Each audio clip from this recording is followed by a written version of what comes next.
Hey there, let's continue our Google Ads course. Today, we're going to set up remarketing ad campaigns. Remarketing is probably the best invention in online advertising ever. And it's just an awesome thing. It's my favorite tool. And whenever I set this up for anyone, they always get more clients. So what is it anyway? When a person visits our website even once, we remember them and then show them banners with our ads everywhere.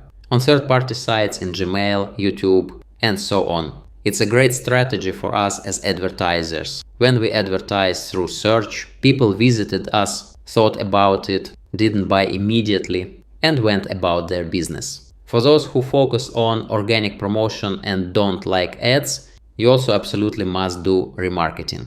If a site has good rankings and target visitors are coming to the site, it's very cool to remember them and retarget them. It's just a total game changer. These are the hottest, highest converting clients you can possibly get. So, let's get started. I'm currently in our Google Ads editor. As an option, you could take one of the campaigns and just press Ctrl+C and Ctrl+V and then edit it. But I'll create one from scratch. For those who, for example, haven't set up search campaigns and just want to do remarketing, we click the arrow to the right of the Add Campaign button and select Add Display Campaign. Now let's give it a clear name. I propose naming it using this logic. Let me show you here. Last time we had search campaigns, so we immediately see that it's search. We'll call this one GDN, meaning Google Display Network. Next, after GDN, we write that it's remarketing, because there are also audience campaigns, which work a bit differently. And we'll do that in the next lesson. Miami as well, because the ads are for Miami. And all website, since in this campaign. We will include the audience we collected from the entire site. Let me remind you that we set up audiences for remarketing in this lesson here. We created an audience for the whole site, and we did some for specific pages. Now we'll start with just such a general audience, simply all site visitors, and make one ad for everyone. Later on, it makes sense to separate this, in my case, separate pedicure and separate manicure.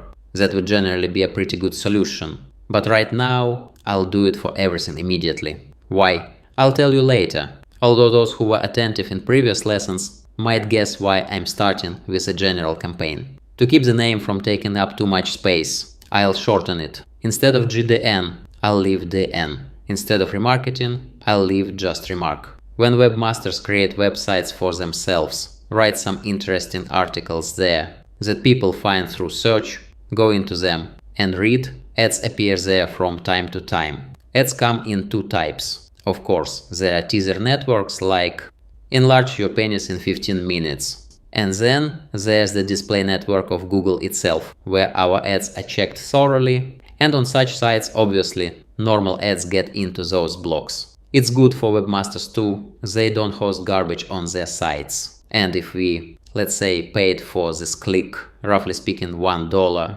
then Google takes 50 cents and the owner of that site gets 50 cents. Next, I'm setting the budget. Well, let's say $10. I'm not changing the budget type, average daily remains. Settings at the goal level, I'm not changing anything. I'm leaving customer acquisition unchanged. I won't dwell for long on those settings that I explained in detail in the lesson about ad campaign settings. Bidding strategy. This is where we can make a change. It suggests maximize conversions. Click here. The goal of our remarketing ads is just to constantly remind people about ourselves. This doesn't mean we can't test maximize conversions, especially since we can do that and conversions on the site are already set up. But Google doesn't know that we are doing a remarketing or, let's say, an audience campaign. When we set up ads for a non-remarketing audience, that's when maximize conversions will be spot on. But right now, I'm changing this whole thing to manual CPC and I'm turning off enhanced CPC.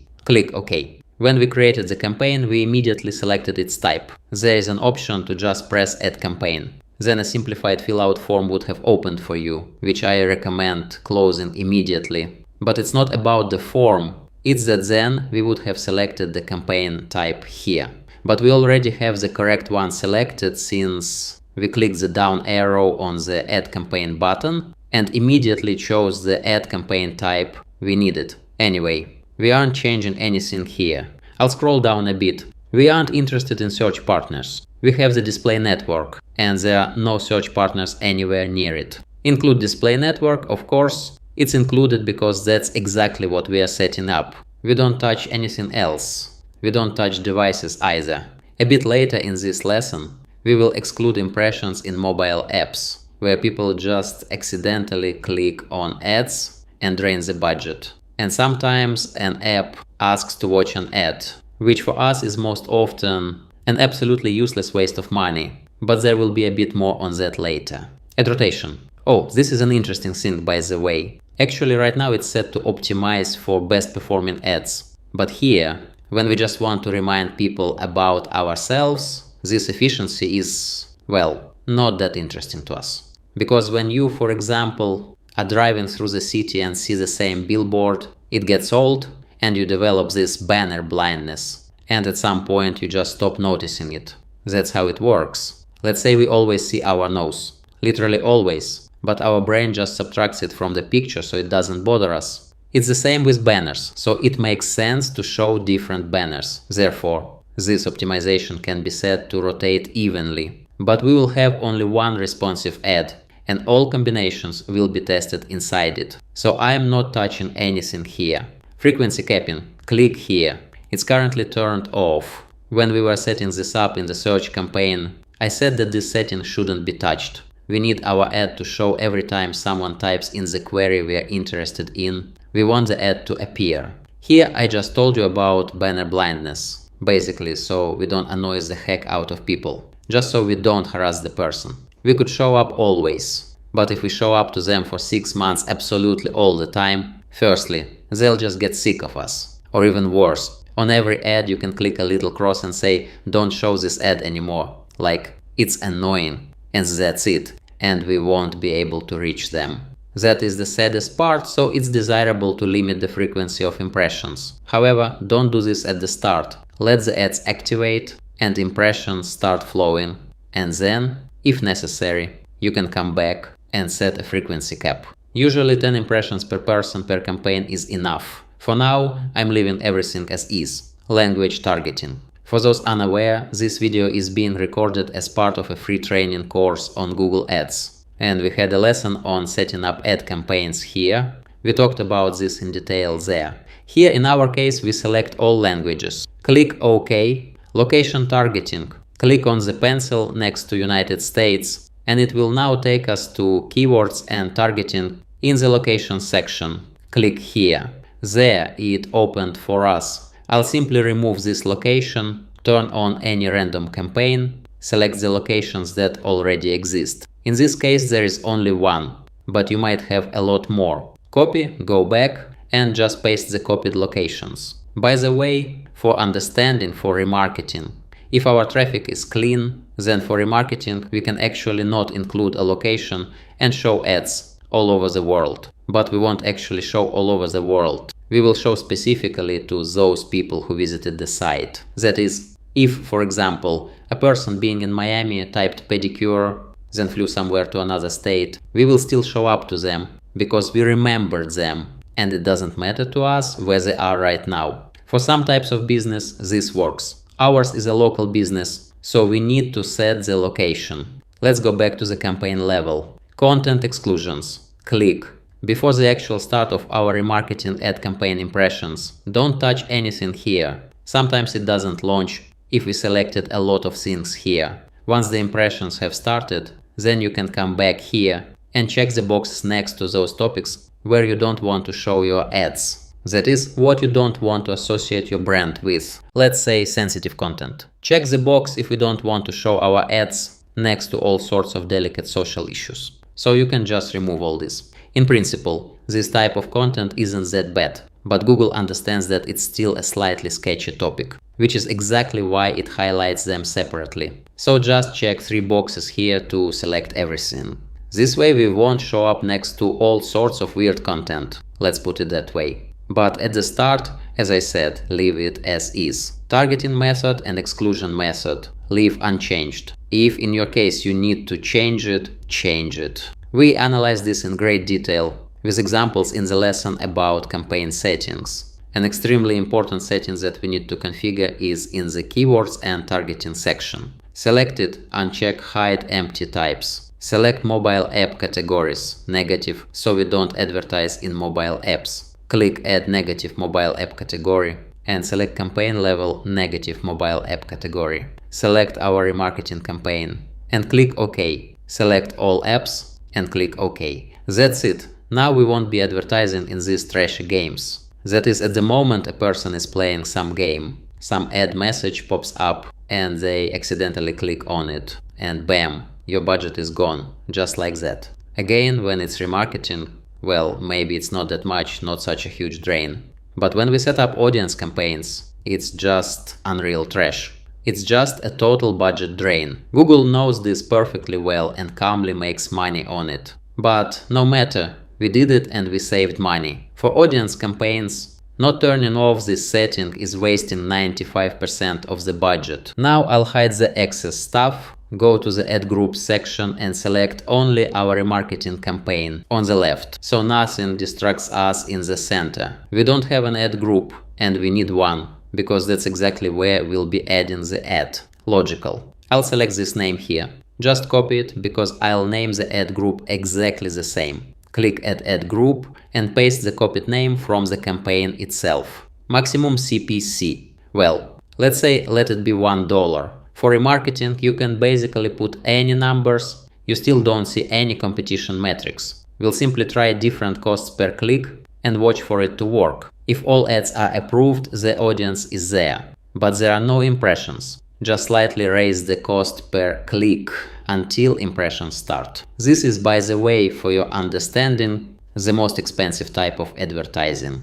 That is, that amount you wrote here might really get deducted, but it's worth it. You already paid for the person once when they came to you from search. The second time they might not find you, you might lose them. But remarketing ads on the display network won't let them forget about us. Don't touch anything here, no changes need to be made. Scrolling down, here is an important moment. Optimized targeting must be switched from enabled to disabled. Otherwise, it will mix in absolutely useless audiences that it considers similar.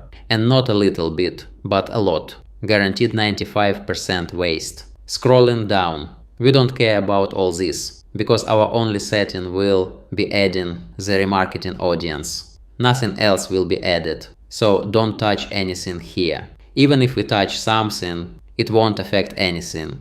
Well, except audience segments, of course, because that's exactly what we're going to add now. Now click keywords and targeting and find audience segments here. Click Add Audience Segment. Look, we mostly add everything at the campaign level, but here, for it to work, it must be done only at the ad group level. If you create it at the campaign level, it will simply tell you, error, dude, you can't do that. Anyway, I click Ad Group Level Audience Segment. By the way, in the next lesson we'll be selecting an audience segment from here, basically the only thing that works well here. But right now we are interested in remarketing lists. Go here.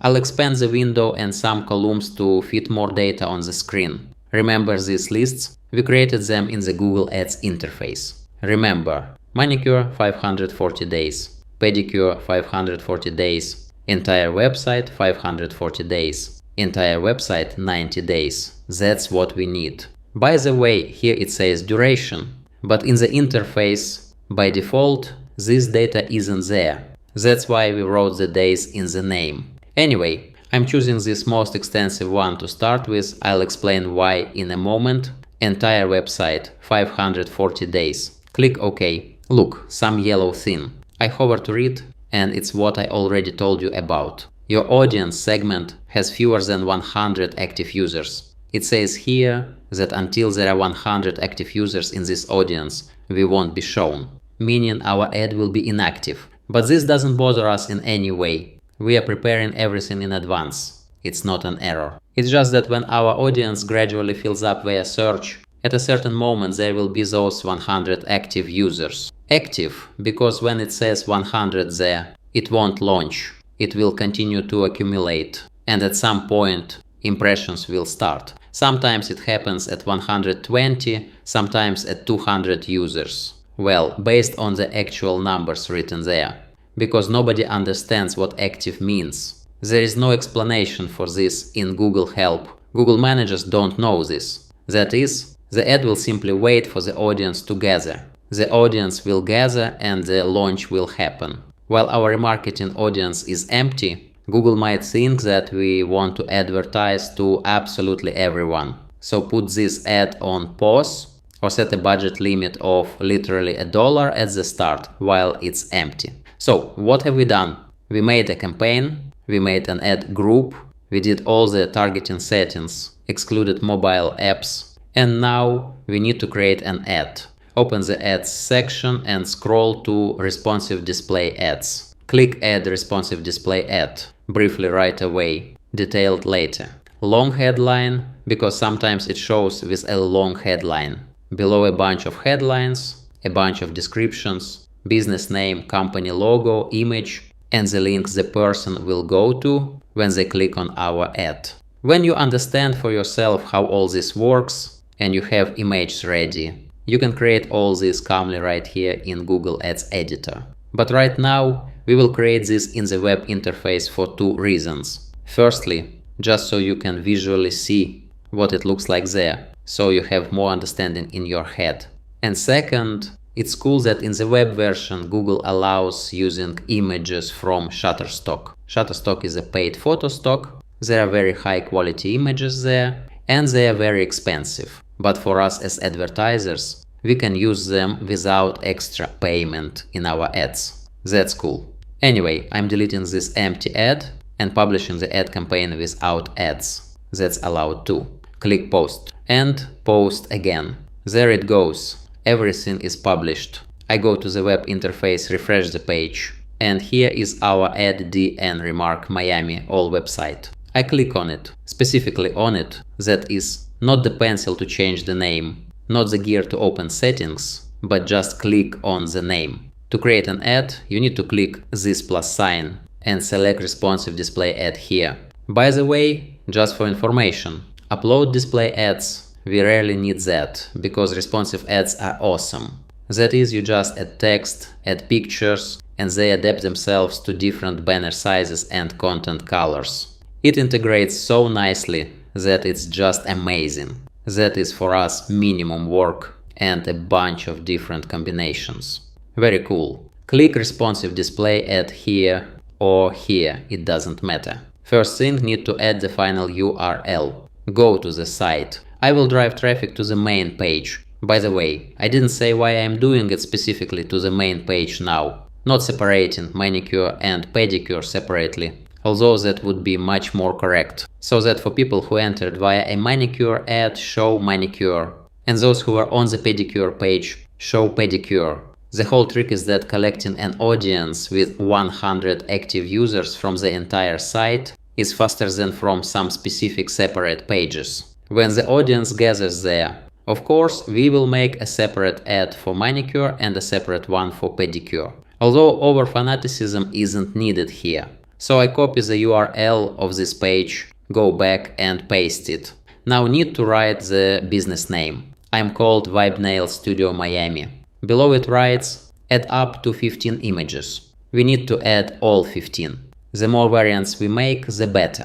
The person will be shown more image variants, and one of them will hook them and another won't. That is, will avoid banner blindness. And everyone will have their own trigger. Someone will see the manicure they're interested in, someone else something similar. So we'll take images to the max. And generally the display network gives huge reach, unlike search ads. So here we always fill everything to the max. Below, in the quick view, it suggests some images. We will open the full window. To do this, click plus images. The suggested tab opens immediately. Here are images it found on our site, generated images, and recent assets. That is, everything mixed together. In asset library are images we used previously. In website or social are images from our site. Upload speaks for itself. Just upload images from outside here. And here is free stock images which I talked about and actually for the sake of which we are creating the ad in the web interface and not in the editor. It tries to guess what might suit us. But I'll use the search, write manicure and press enter. Now images on the topic of our query are presented before us. Of course, if you do manicures, then you have photos of your work and you know exactly what is in trend now and will upload them.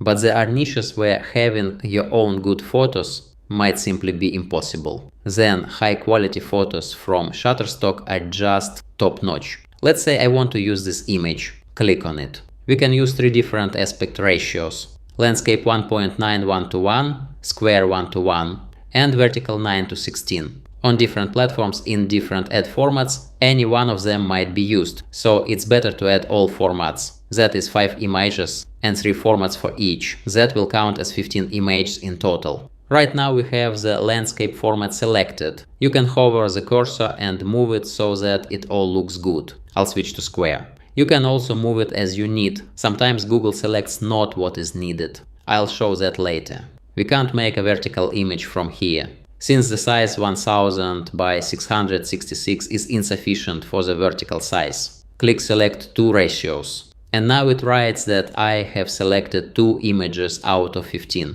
Now I'll write manicure salon. I don't like anything here. Scroll down and click Load More. Oh, this is what I need. I'll take this girl. Check the box and 3 aspect ratio variants appear at the bottom. Below click Edit. What I was talking about. The landscape ratio is really weird. The girl's head says little about our service. Like this will be more informative. Landscape format. I'll shift it a bit lower, so there is a face which attracts attention. And at the same time you can see what she's actually doing. If you don't want to use faces, like you don't have such a master, then you can shift even lower. The vertical variant is basically good, but I'll move it a bit to the right to shift the accents. Click Select 3 ratios. Now I have 5 images selected out of 15. Enough for an example. I click Save, but you need to use all 15 to the max. And all formats too. Same story with logos. The only difference is that you can't take from Shutterstock, because it's supposed to be your logo. I won't add it since I don't have one, but you do it. Moving on. Click videos and go to Search YouTube. You just paste a link to a video from YouTube here. Preferably it should be your video. Or if you sell something where you have a supplier who makes a video that can be used for everyone, you can add that. Ads where a video plays really attract more attention. You can add it, why not, if you have something interesting. Anyway, I'm not adding a video. Scrolling down, headlines. You can and should add 5 of them. But I always use our ads that we wrote for search ads. Just take them as an example. That is, I just opened some random search ad from an ad campaign with general queries. You can take some other headlines from here too. Copy and paste, nail salon, near Coral Gables. You can also use its suggestions if they are logical. Manicure and pedicure, why not? Manicure and pedicure services. Here, unlike search, we never pin the first headline. There is no formula here, where the first headline is relevant to the query since there is no query. In the other headlines, you don't need to write only strong offers. Here all headlines are universal. You need to fit the name of the main service and offers in them. If there aren't enough characters, you can write just the service name. For a local business, you can add the location, like I did in the first headline. In short, get creative. The more variants, the better. Next, one long headline up to 90 characters. Write something there too. I took this headline from one of the descriptions we made. Scroll down. Descriptions. You can and also need to fill all 5. Well, just exactly the same. I simply copy the first 4 from the descriptions. Adding another one from suggestions. Here, unlike search, we don't have the task of using the maximum characters. On search, the maximum number of characters increases our ad. But here, the size of our ad doesn't depend on the amount of text. So the text shouldn't be long, but it should hit the bullseye. So that a person, even glancing at your banner with peripheral vision, understands that this is what they need. Now let's look at combination variants of our ad. For the full picture, I'll add a logo anyway. Just attach the first image I come across as a logo. click Logos, click on the first image and click Save. Now on the right you can see where it's placed. These are examples of banners on sites. Display. And this is how our ad looks in Gmail, like this in YouTube. If you click Preview Ads, you can see examples on the full screen here. If you switch from mobile to desktop, there will be examples of how ads will look on websites. You can zoom in and look at any of the variants in more detail. In short, it's cool. Closing all this, let's scroll down, see what else is here.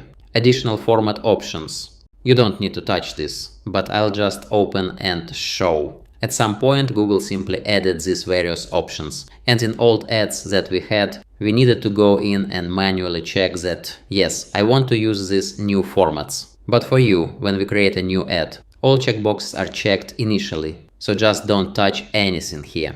Regarding Add URL options, we'll have a separate lesson regarding this. By default, we don't need anything here. If you click More Options, you can change call to action text. Changing the call text isn't mandatory. You can just leave automated. Right now it says Learn More on the button. In our case, we can choose Book Now or Visit Site. If I choose it, then here on the button I now have Visit Site written. I'll leave automated. The next thing you can change here in More Options is to set custom colors. By default, it suggests various colors depending on the image we use, and also on how the site where this ad is shown looks. But if you have some corporate style, use the colors you need. I won't touch this. Well, basically it's ready. Click Save and just wait for the ad to pass moderation and our audiences together so we can show them our ad. Here you can click View Asset Details and look at the assets we have. Because something of yours might be disapproved and you'll go in and see what exactly is disapproved. Your ad might be generally approved, but some headline or image might be disapproved. Then the ad will run, but just without the disapproved elements. You can view them here. Combinations, that's for later. When the ads launch, you'll be able to go in and see which element combinations showed most often in the ad. So we just have to wait for moderation approval and audience accumulation here. If your audience has already gathered if the ad passed moderation, but there are no impressions, gradually raise the cost per click.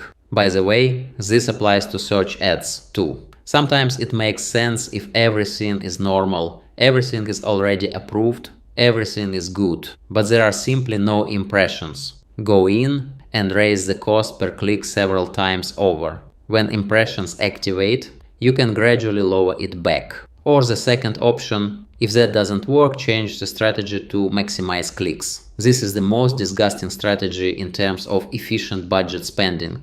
But sometimes you need to show Google that I'm ready to spend, take my money. And it will pay attention to you. Impression will start. And then you change back to another strategy that interests you at that specific moment in time, meaning the one you are testing. Now please hit the like button, because the lesson is truly awesome and you are getting this information absolutely for free. If you have any questions, ask them in the comments under this video. In the next lesson, we will be creating awesome efficient audience campaigns in the Google Display Network. For now, repeat these actions after me that I showed you. Don't forget to like the video and subscribe to the channel. See you in the next one. Think bigger and make money.